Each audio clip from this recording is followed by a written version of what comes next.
యేసు పరిశుద్ధ నామంలో మీ అందరికీ వందనాలండి. దేవుడు నాకు ఇచ్చిన గొప్ప అవకాశం బట్టి దేవుడికి వందనాలు చెల్లిస్తాం. మరి క్రిస్మస్ నెలలో ఉన్నాం, క్రిస్మస్ ఆరాధన చేస్తున్నాం.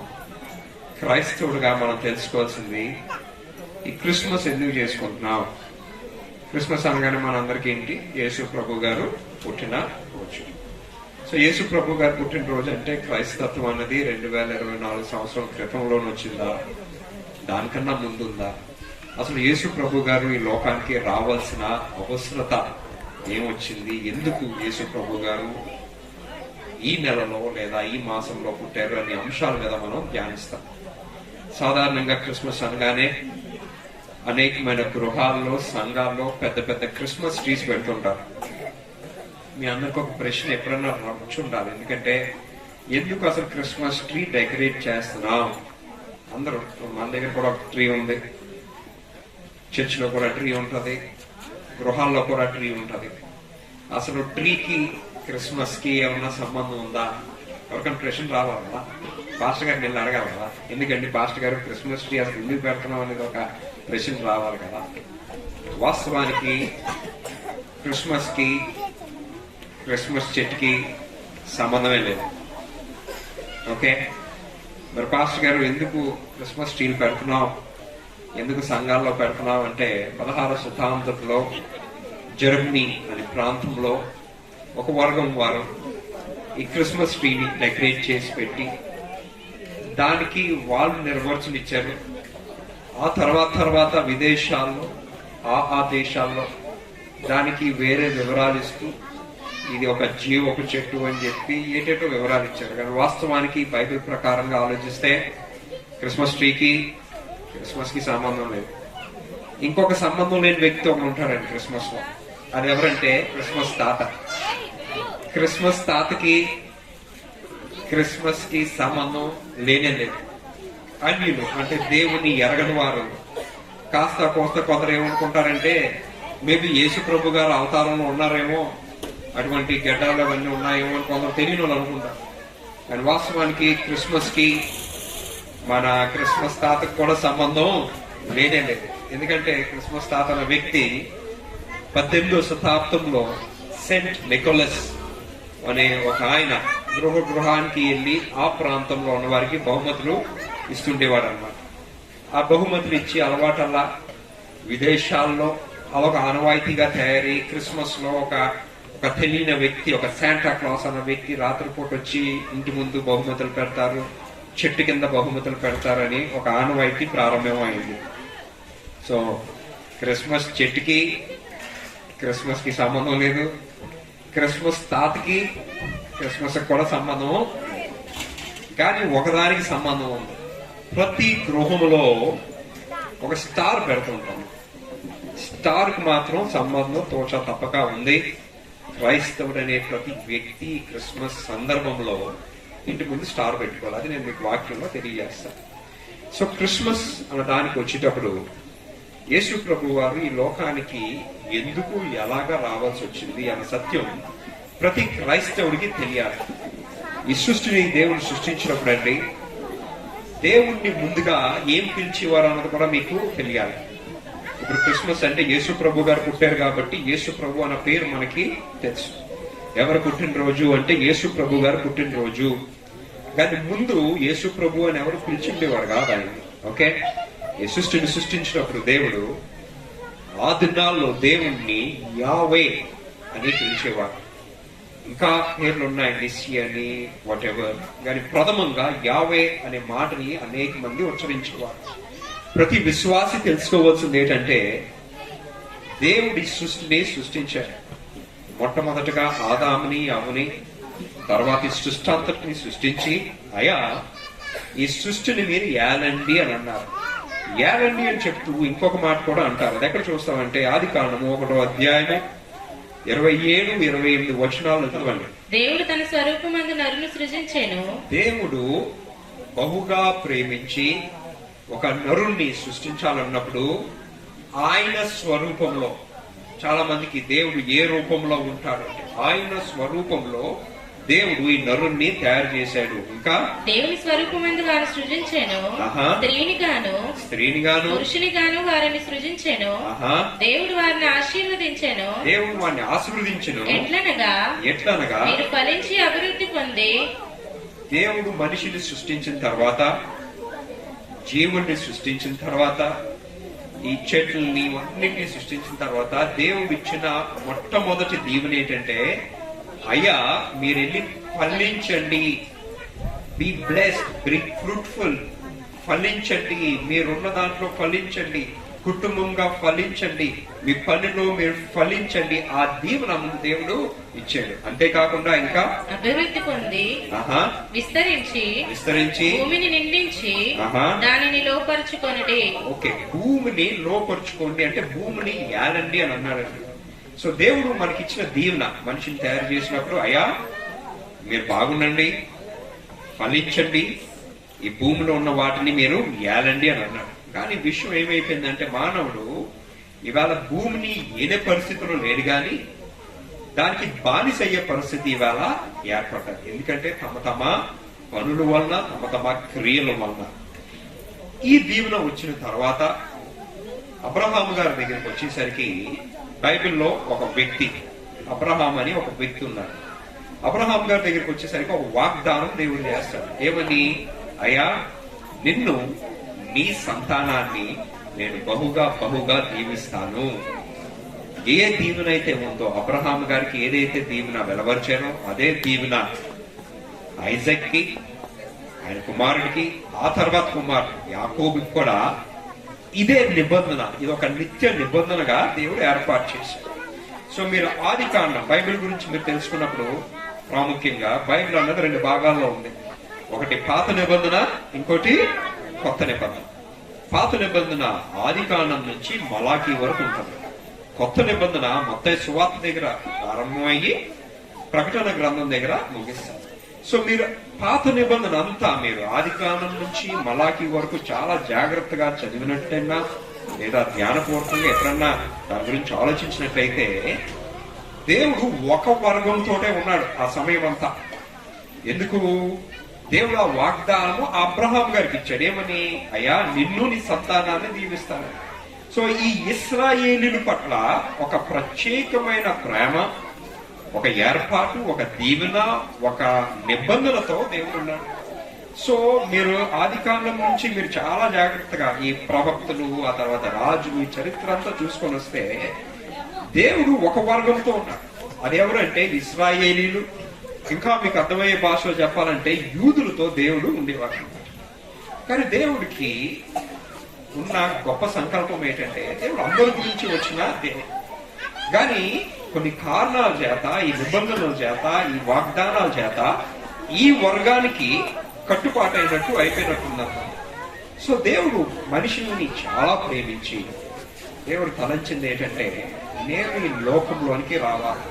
సో మీరు క్రైస్తవులు అన్నప్పుడు మీరు ఒక విషయం మీరు కంపల్సరిగా తెలుసుకోవాలి ఏంటంటే, తండ్రి, కుమార, పరిశుద్ధాత్మ గురించి మీరు తెలుసుకోవాలి. తండ్రి అయిన దేవుడి సృష్టిని సృష్టించాడు. తండ్రి అయిన దేవుడు ఆదాముని, అవ్వని సృష్టిని సృష్టించాడు. సో మలాకి వరకు you will see the episode of father, తండ్రి పాత్రను మనం చూస్తాం. యేసు ప్రభు వారు ఎక్కడ వస్తారు? మన దగ్గరికి వచ్చేసరికి ఈ ప్రవక్తలు ఉన్నప్పుడే ప్రవచనాలు అన్నవి ప్రవచించబడ్డాయండి. ఐజియా గారు వచ్చేసరికి ప్రవచిస్తారు ముందే. ఏమని ఆయన ప్రవచిస్తారు? ఒక కన్యక గర్భములో లోక రక్షకుడు పుడతాడని. ఇంకొక సత్యం మీరు అందరూ తెలుసుకోవాలి. ప్రపంచంలో బైబిల్ అన్నది ఒక మత గ్రంథం అయితే, ప్రాముఖ్యమైన మత గ్రంథాలు కొన్ని ఉన్నాయి. క్రైస్తత్వం కాకుండా ప్రాముఖ్యమైన ఇతర మత గ్రంథాలు, విశేషముగా ప్రపంచంలో ఉన్న ప్రాముఖ్యమైన మత గ్రంథాలన్నిటిలో ఈ మాట చాలా స్పష్టంగా రాయబడ్డది. ఏమనంటే, ఒక కన్యక గర్భములో రక్షకుడు పుడతాడని. It is written very clear, చాలా స్పష్టంగా రాయబడింది అనమాట. ఏమని? ఒక కన్యక గర్భంలో ఒక రక్షకుడు పుట్టి ఉంటాడని. ప్రపంచంలో ఉన్న ప్రాముఖ్యమైన అన్ని మత గ్రంథాల్లో ఇవి రాయబడి ఉన్నాయి.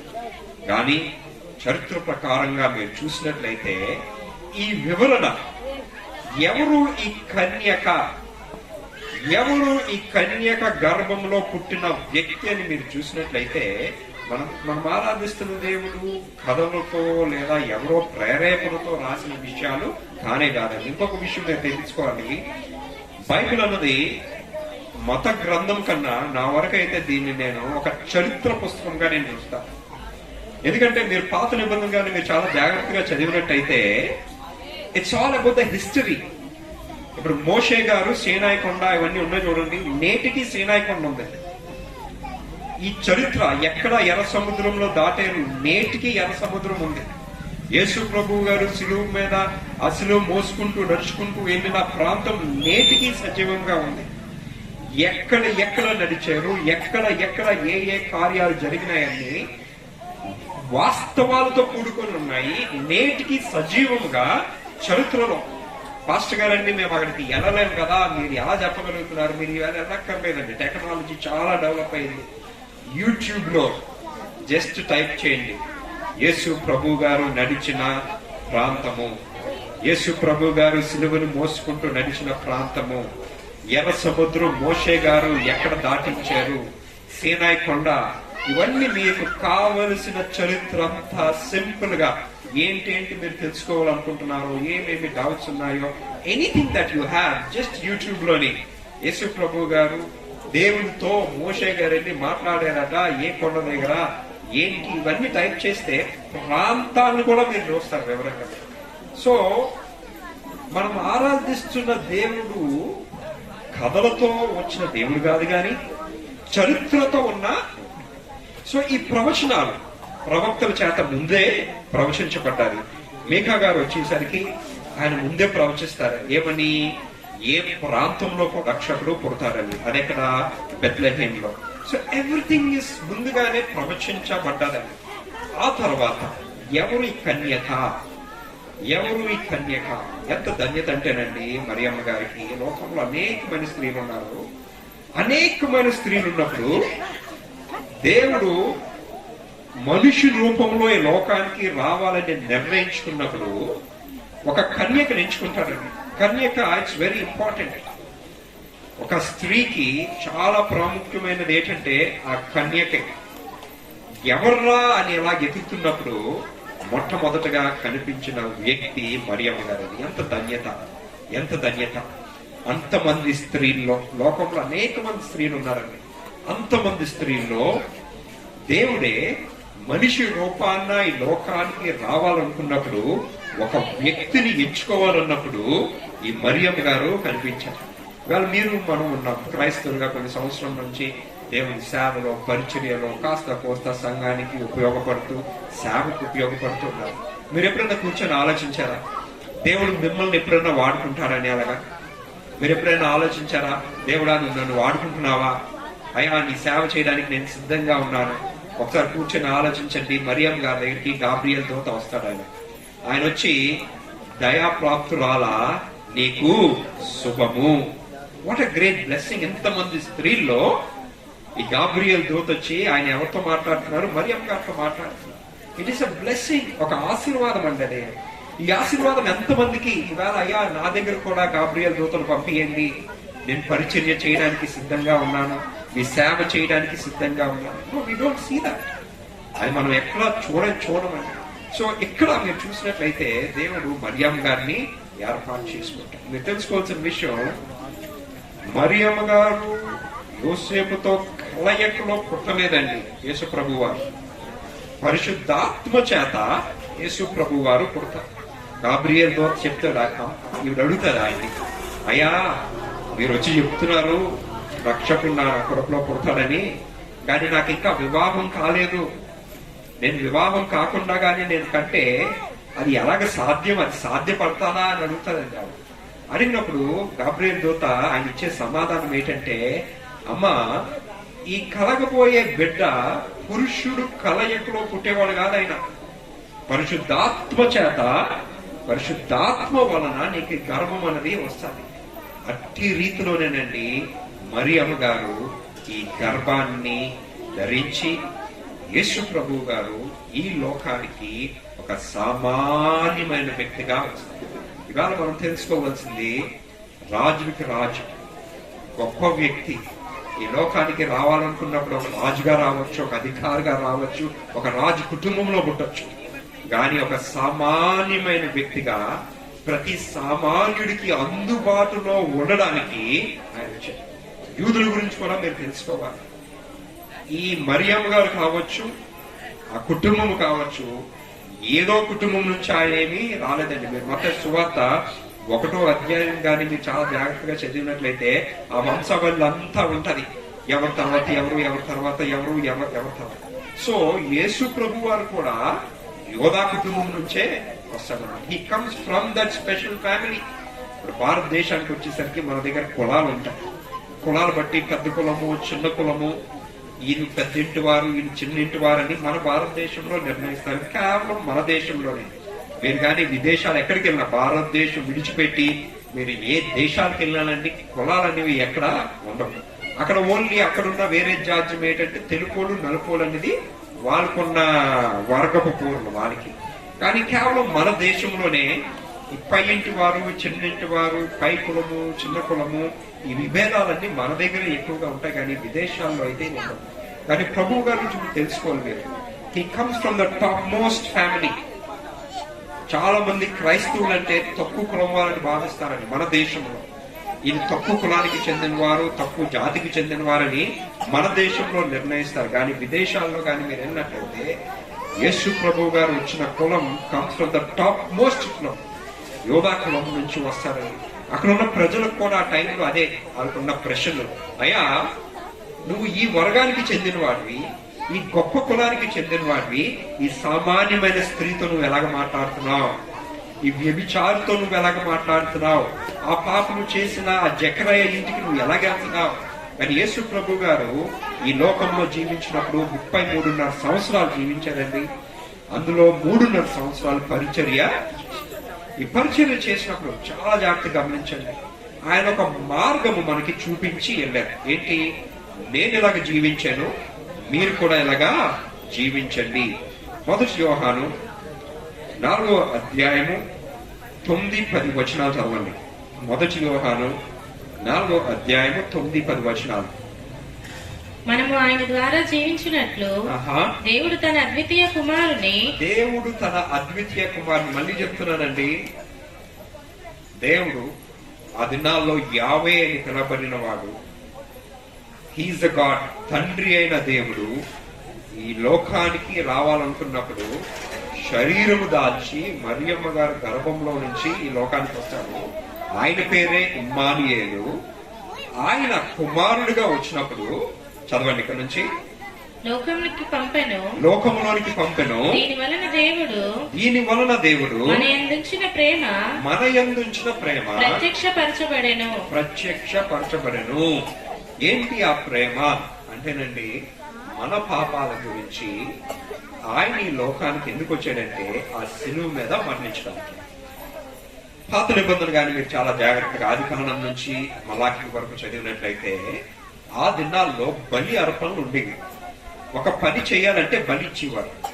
ఒక మంచి పని చేయాలంటే అర్పణ. ఎక్కడికన్నా ప్రయాణం అయ్యి ఒక కార్యం తలపరచాలంటే ముందు బలి ఇచ్చేవారు. ఆ బలి గాని స్వీకరించబడితే దేవుని చేత ఓకే ఈ పనిలో ముందుకెళ్ళొచ్చు.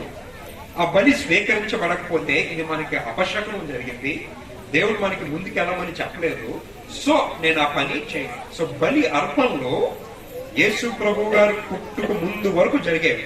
ఎక్కడి వరకు అండి? యేసు ప్రభు గారు పుట్టినంత వరకు.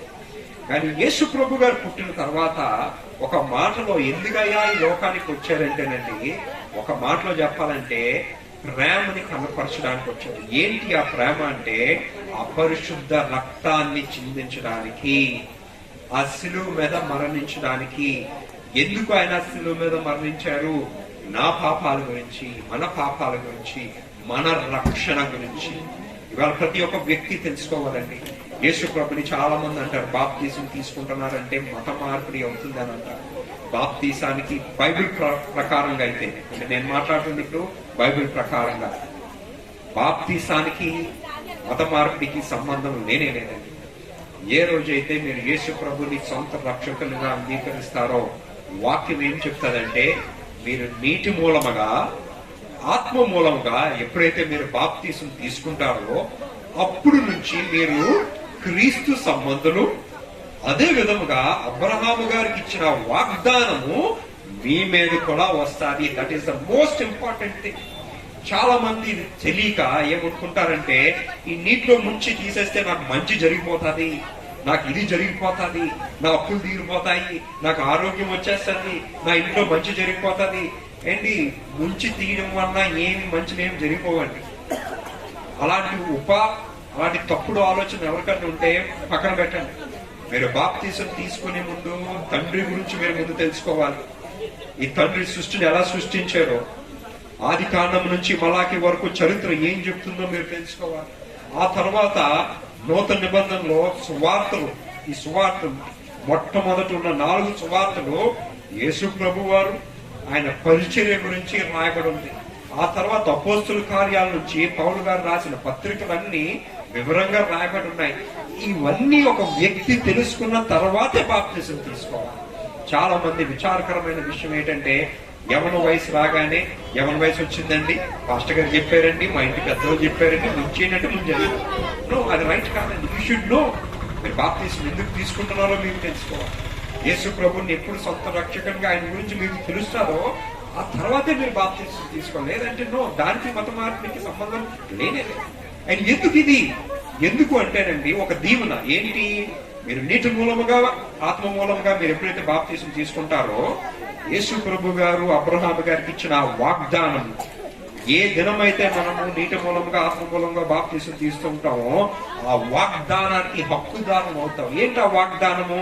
నేను మీకు దేవుణ్ణి ఉంటాను, మీరు ఎటువైపు ఏ మార్గంలో వెళ్తున్నారో ఆ మార్గంలో నేను తోడై ఉంటాను, మీకు ఆశీర్వాదకరంగా ఉంటాను, మిమ్మల్ని దీవించిన నేను దీవిస్తాను. మీకు ఎవరైనా వ్యతిరేకంగా వచ్చారా?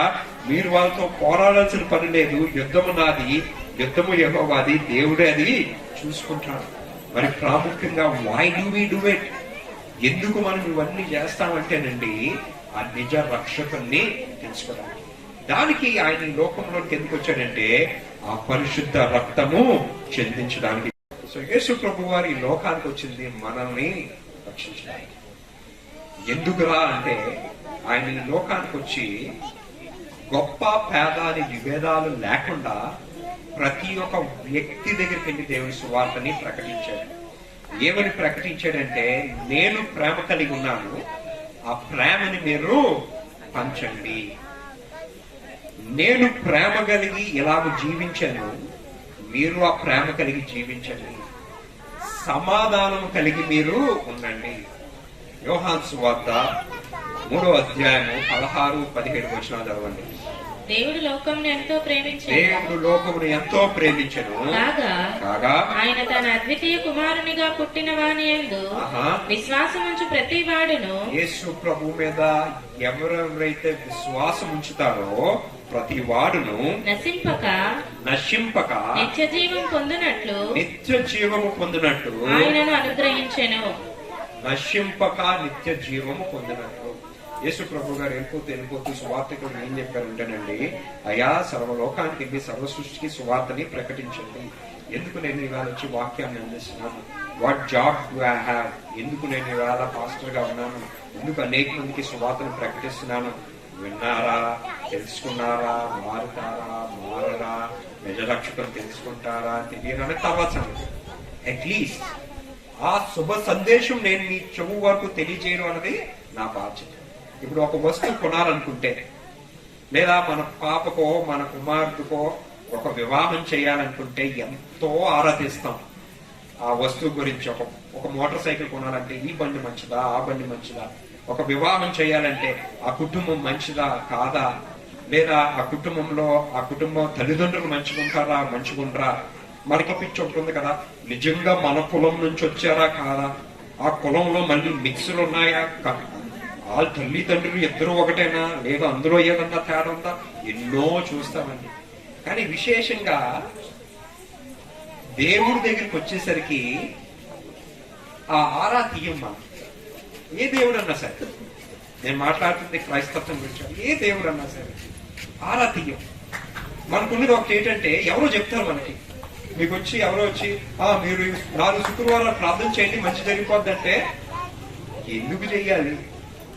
ఎందుకు ప్రార్థన చేయాలి? శుక్రవారం ప్రార్థన చేస్తే మంచి జరిగిపోద్దా? అసలు ఎవరి గురించి ప్రార్థన చేయండి, ఎవరికి అడగాలి కదా, తెలుసుకోవాలి కదా. ఎవరు చెప్పారు చేసేస్తాం. ఇది చేయగానే మంచి జరిగిపోద్ది. అక్కడ మధ్యలో మంచి జరిగిపోయిందండి అయితే ఓకే, అలాగ అవ్వదండి.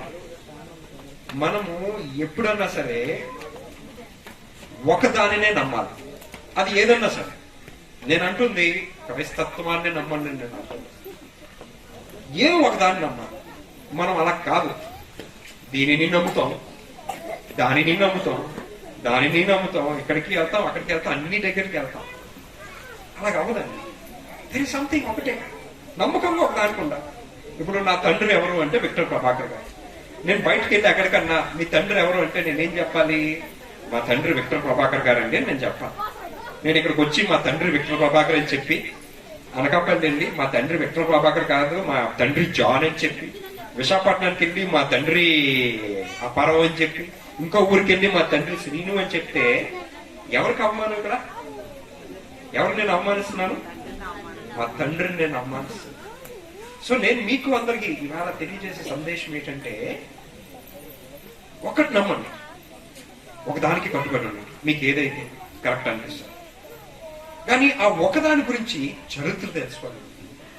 ఎక్కడి నుంచి అది వచ్చింది, ఏంటి వాస్తవం, నమ్మకమా లేదా తెలుసుకోండి. ఇప్పుడు నేను ఇందాక అరగంట సేపు నేను మాట్లాడుతుంది ఏంటి? చరిత్ర గురించి. నేను బైబిల్లో నేను చెప్తుంది ఏంటి? బైబిల్ అన్నది మత గ్రంథం కన్నా అదొక చరిత్ర పుస్తకం. నాకు చదవడం రాదండి, నో ప్రాబ్లం. యూట్యూబ్కి వెళ్ళి బైబిల్ ఆదికాండం అంటే అదే చదువుకుని వెళ్ళిపోతే వినుకుని ఉండడం. ఓహో అందులో మాటలు ఏం రాసి ఉన్నాయి. సో నో, తెలుసుకోండి. తెలుసుకుని తర్వాత మీకు అందులో ఏదన్నా మంచి కనిపిస్తే, మీకు అందులో ఏదన్నా న్యాయమైనదిగా కనిపిస్తే, అందులో మీకేదన్నా యేసు ప్రభు గారు పుట్టారు కదా అట కబుర్లు రాశారా, ఎక్కడ పుట్టారు, ప్రవక్తలు ప్రవచించారు, ఎస్. ఆ శిలువ మీద మరణించారట ఆయన, ఆ శిలువ ఉందా, ఆ శిలువ ప్రాంతం ఉందా, ఆ నడిచిన ప్రాంతం ఉందా, ఎస్. యేసు ప్రభు గారికి బాప్తీసం ఇచ్చారట, ఆ ప్రాంతం ఉందా, ఎస్. చాలా జాగ్రత్తగా గమనించండి. నా వరకు నేను ముందు బీకామ్ చదివాను, తర్వాత ఎంబీఏ చదివాను. కానీ మధ్యలో నాకు ఆశ పుట్టింది ఏంటంటే, నేను దేవుని గురించి బోధిస్తున్నాను కదా, అసలు దీని గురించి నేను ఇంకా తెలుసుకోవాలని వేదాంత విద్యలో జాయిన్ అయ్యి బ్యాచులర్స్ 4 సంవత్సరాలు చదివాను. క్రైస్తత్వం ఒక మతం గురించే కాదు, ఈ ప్రపంచంలో ఎన్ని ప్రాముఖ్యమైన మతాలు ఉన్నాయో అన్ని మతాల గురించి బ్యాచులర్స్ 4 సంవత్సరాలతో అవ్వలేదు. ఆ తర్వాత ఇంకొక 2 సంవత్సరాలు మాస్టర్స్ డిగ్రీ చదివి కిందటి సంవత్సరమే పూర్తి చేశాను. ఇప్పుడు డాక్టరేట్ ఇంకొక 4 సంవత్సరాలు చదువుతున్నాను. ఎందుకు నేను చదువుతున్నా, ఎందుకు నేను ఇవన్నీ నేను చేస్తున్నాను? నాలో ఒక తపన, నా రక్షకుని గురించి నేను తెలుసుకోవాలి. దేవుని లోకానికి ఎందుకు వచ్చాడంటే మిమ్మల్ని నన్ను ప్రేమించడానికి వచ్చాడు. ప్రేమ స్వరూపి ఆయన ఉన్నాడండి. 1 యోహాను 4వ అధ్యాయం 16వ వచనం. కరెక్ట్ గా 5 నిమిషాలు అయింది, ఇంకొక 5 నిమిషాలే ఉంది, ఇంకొక 5 నిమిషాలు అలాగే ఇవేనా ముగించేస్తాను. చదవండి. మన ఎడల దేవునికి, మన ఎడల, మనందరి ఎడల అండి. చాలా జాగ్రత్తగా గమనించండి. ఇక్కడ విభేదాలు లేవు. అనకాపల్లి, ఆర్బిఎస్ నగర్, ఈ మతము ఆ మతము, ఈ కులము ఆ కులము, ఈ రంగు ఆ రంగు, పురుషుడు స్త్రీ, నథింగ్ లైక్ దట్. దేవుడు మనం అందరినీ ప్రేమించి ఉన్న ప్రేమను మనం ఎరిగిన వారమై, ప్రేమను ఎరిగిన వారే దాన్ని నమ్ముకుని ఉన్నాము. అని నమ్ముకుని ఉన్నాము. దేవుడు ప్రేమ స్వరూపి అయి ఉన్నాడు. దేవుడు ప్రేమ స్వరూపి అయి ఉన్నాడు. ప్రేమ యందు నిలిచి ఉండువాడు, ప్రేమ యందు నిలిచి ఉండువాడు దేవుని యందు నిలిచి ఉన్నాడు. దేవుని యందు నిలిచి ఉన్నాడు. దేవునికి స్తోత్రం. చాలా మంది ఇవాళ ఇప్పుడు నేను ప్రత్యేకంగా మాట్లాడుతుంది, ఇప్పుడు నుంచి ప్రత్యేకంగా మాట్లాడుతుంది, నేను దేవుణ్ణి ఎరిగిన వారి గురించి నేను మాట్లాడుతాను. మీరెవరెవరైతే నేను దేవుణ్ణి ఎరిగిన వారని మీరు అనుకుంటున్నారో, మీలో ప్రేమ లేకపోతేనండి మీకు దేవుడికి సంబంధము. కానీ మనం ఎంత గొప్పవారం అంటే, సార్ నేను అందరినీ ప్రేమిస్తానండి, కానీ మా ఇంట్లో ఒక్క వ్యక్తిని మాత్రం నేను ప్రేమించలేనండి. మా పిన్నిని నేను ప్రేమించలేనండి, లేదా మా పెద్దమ్మని, లేదా మా తమ్ముడిని, లేదా మా అన్నీని. ప్రతి గృహంలో you have your own family member. మీ సొంత కుటుంబస్తున్నే మీరు ప్రేమించడం లేదు. విచారకరమైన విషయం, అన్నదమ్ములు ఒక ఎత్తు, కొందరు తల్లిదండ్రులు కొందరు పిల్లలు కూడా ప్రేమించరు. మా రెండో అమ్మాయి గుమ్మము తొక్కితే మాత్రం నేను ఒప్పుకోనండి, మా పెద్ద కొడుకు మాత్రం తొక్కితే నేను ఒప్పుకోనండి. ఇంత ప్రేమ లేని తనంలో మనం ఎలాగ జీవిస్తున్నాం? ముందు మనలో ఏముండాలంటే ప్రేమ ఉండాలి. దేవుడు ఏం చెప్తున్నాడంటే, నిన్ను వలే నీ పొరుగు వారిని. If you don't love anybody. ఇవాళ క్రిస్మస్ వచ్చింది, ఇవాళ దేవుడు కొందరు కుటుంబాలని బహుగా దీవించాడు. ఒక 10 సంవత్సరాల క్రితం మీ జీవితం ఎలా ఉండేదో ఆలోచించాడు. ఈ బట్ట మీరు వేసుకున్నదే ఉండేదా? మీరుంటున్న ఇల్లు ఉండేదా? మీరుంటున్న దీవెనలో మీరు ఉండేవా? లేదా దేవుడు దీవించాడు. దీవించగానే వాళ్ళేంటండి ఆఫ్టర్ ఆల్, వీళ్ళేంటండి ఆఫ్టర్ ఆల్. మనం ఏం చేస్తున్నామండి? మనిషినే కించపరుస్తున్నాడు. ఇవాళ మనుషులే ప్రేమ లేకుండా ఉన్నారు. And if you don't love people, ఒక వ్యక్తిని మీరు ప్రేమించలేకపోతే మానవుడిగా ఉండడం కూడా వేస్ట్. ఇవాళ మీ కుటుంబస్తులు మీరు ప్రేమించలేకపోతున్నారు. మీ అన్నదమ్ముల్ని మీరు కారణాలు చెప్పొచ్చు. సార్ మీకు తెలియదండి, నాకు ఆస్తిలో వాళ్ళు ఎంత మోసం చేశారో, నాకు ఆస్తిలో ఎంత అన్యాయం చేశారో మీకు తెలియదండి. వాళ్ళకి కష్టమైతే నేను సహాయం చేశానండి, నాకు కష్టం వచ్చినప్పుడు వాళ్ళు నాకు సహాయం చేయలేదు, అందుకే నేను వాళ్ళతో మాట్లాడను. చాలా జాగ్రత్తగా గమనించండి. మీరు ప్రేమ లేకపోవడానికి మీకు 100 కారణాలు ఉండొచ్చు, మీకు 100 సాకులు ఉండొచ్చు. మీకు వాళ్ళ హాని చేశారు, వీళ్ళ హాని చేశారు. కానీ నేను ఒకటి చెప్తున్నా, దీవుని అనేది మనుషుల వల్ల మీకు ఎవరికి రాదండి. మీ చదువు వల్ల, మీ తెలివితేటలు, మీ మేధస్సు, ఒకవరకు దేవుడు ద్వారం తెరిస్తే గాని ఆ దీవెన మీకు. సో మీరు సత్యాన్ని ఎరగాలి. ఏంటంటే, నేను ఏమై ఉన్నాను, ఆయన కృపై ఉన్నాను. సో మొట్టమొదటిగా ఏం చేయాలి? ప్రార్థన చేయాలి. అయ్యా నేను ఎందుకు ప్రార్థన చేయాలి? ఏమవుతుంది ప్రార్థన చేస్తే? నా జీవితంలో జరిగిన సంఘటన ఒకటి మీకు చెప్తా. కరెక్ట్ గా 2012 సంవత్సరం Visakhapatnam MPP colony double road, 14 double road పక్కనే ఐసిఐసిఐ బ్యాంక్ ఉండేది. కార్ తొక్కుతూ నా ఈ చెయ్యి పనిచేయడం మానేసిందండి. అంటే ఇప్పుడు నేను ఎలాగంటున్నాను కదా, ఎలాగనలేకపోయింది. నేను అనుకున్నాను బ్లడ్ సర్క్యులేషన్ అవటం లేదు, దిగి నడిస్తే సెట్ అయిపోతుందని అనుకున్నాను. కారు ఇలా దిగాను, కొంచెం పెద్ద కారు, ఒక మెట్టు ఉంటుంది. ఇలా దిగ్గానే రోడ్డు మీద బోర్ల పడిపోయింది. ఈ చెయ్యే కాదండి, ఈ చెయ్య, ఈ కాలు మొత్తం చచ్చు పడిపోయింది. నాకు ఆ సంగతి తెలిసింది. సంథింగ్ రాంగ్, ఎక్కడో ఏదో తేడా అవుతుంది నా శరీరంలో. ఈ భాగం అంతా చచ్చుబడిపోయింది. నేను మాట్లాడుతుంది కథ, అట, ఎవరో జీవితంలో జరిగింది చెప్పడం లేదు. 2012 సంవత్సరం మే మాసంలో నా జీవితంలో జరిగిన సంఘటన.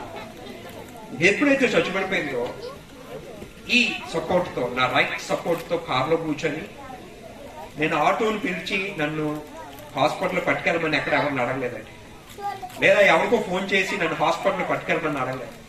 మొట్టమొదటిగా నేను చేసింది ఏంటంటే ప్రార్థన చేశాను. దేవుడా, నాకు ఈవేళ అలాగా చచ్చు పడిపోయిందంటే నా శరీరము, నేను ఏదో తప్పు చేశాను, నేను తప్పు చేశాను కాబట్టి నాకు ఈ శిక్ష. ఇవాళ మన జీవితాల్లోనండి నష్టం వస్తుంటే, ఆర్థిక నష్టం కావచ్చు, అనారోగ్యం కావచ్చు, ఏ నష్టమైనా రావచ్చు మీకు. ఆ నష్టాన్ని మీరు ఎవరినో నిందిస్తున్నారు. మీరు మా ఆయన వాళ్ళని తగ్గిందండి, మా ఆవిడ వాళ్ళని తగ్గిందండి, మా కుటుంబస్తుల వల్ల ఈ నష్టం వచ్చిందండి, వాళ్ళు మాకు మోసం చేశారండి.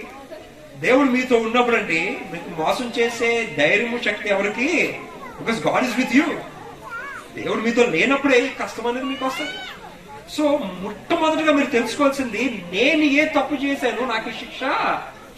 సో నాకు అనిపించింది, దేవుడా నేను ఏదో తప్పు చేశాను, ఏం తప్పు చేశానో నాకు ఇప్పుడు గుర్తు రావటం లేదు, నన్ను క్షమించు. మీరు చెప్తే నమ్మరండి, ఒక 3 నిమిషాల ప్రార్థన నేను చేశాను. చేసినప్పుడు నా కంటికి ఒకటి కనిపించింది, నా తలంపుకి. అయ్యా నువ్వు ఈ పని చేస్తున్నావు, ఈ పనిలో నీకు ఆర్థికంగా లాభం కనిపిస్తుంది, కానీ ఈ పని వలన నువ్వు దేవుని సేవకి దూరం అవుతున్నావు, ఈ పనిని విడిచిపెట్టే. కానీ వాస్తవానికి నేను ఆ పని చేయడం వల్ల వ్యాపార రీత్యా నాకు అది లాభం ఇస్తుంది. ఆ కుటుంబానికి ఆదాయం ఇస్తుంది, కానీ సంఘ పరిచర్యకి నేను దూరం అవుతున్నాను అన్నమాట. అది నాకు అనిపించింది. వెంటనే ప్రార్థన చేసి, అయ్యా ఇదే కారణమైతే ఇప్పుడే నేను ఈ పనిని విడిచిపెడతాను. ఇంకేదన్నా తప్పు చేసి ఉంటే నేను మళ్ళీ ఇంటికి వెళ్ళిన తర్వాత మళ్ళీ క్షమాపణ కోరుతాను. ఇప్పుడు మాత్రం నాకు స్వస్థత లేదు. మీరు చెప్తే నమ్మరండి, ఒక 3 నిమిషాలు ప్రార్థన చేశాను. దేవుని నామానికి ఘనత కలుగుతుంది కాక ఆ ప్రార్థన ఆమేన్ అనగానేనండి మళ్ళీ నా చెయ్య కాలు అంతా పనిచేయడం ప్రారంభించిందండి. దేవునికి స్తోత్రం. మనకు అనారోగ్యం వస్తే మీరు ముందు ఎక్కడికి వెళ్తారు? హాస్పిటల్కి వెళ్తారు. ఆడియో రాస్తారు, డాక్టర్ గారు టెస్ట్ రాస్తారు. ఇప్పుడు పాత రోజుల్లో డాక్టర్ అంటే ఊపిరి బిగించు, దాన్ని బట్టే నాలుగు చూసి కళ్ళు చూసి చెప్పేసి ఆ రోజుల్లో. ఇప్పుడు అవి ఏమి ఎవరు లేరు. ఇప్పుడు ఏదన్నా సరే టెస్ట్ బట్టే నేను ఎవరు నమ్మాను?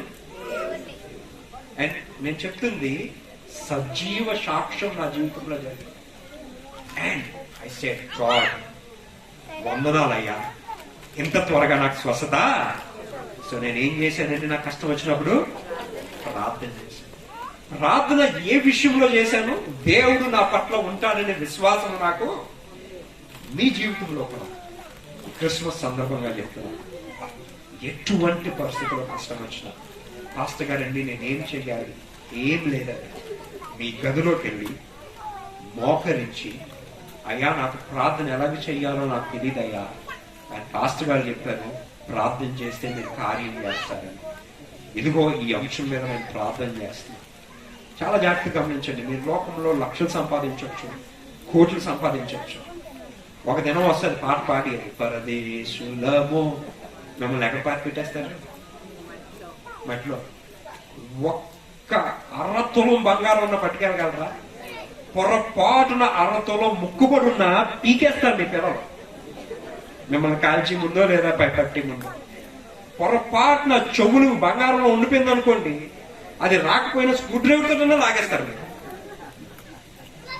బతికున్నప్పుడే ఆస్తుల గురించి అనుకుంటున్నారు, చనిపోయే వదులుతారు అనుకుంటున్నారా? అండ్ జీవితం గురించి బైబిల్లో ఆవిరి వంటిగా అంటారు. ఉన్న కొంతకాలం, నేను ఇవాళ క్రిస్మస్ సందర్భంగా మీకు చెప్తుంది, ముందుగా ప్రేమ కలిగి ఉండండి.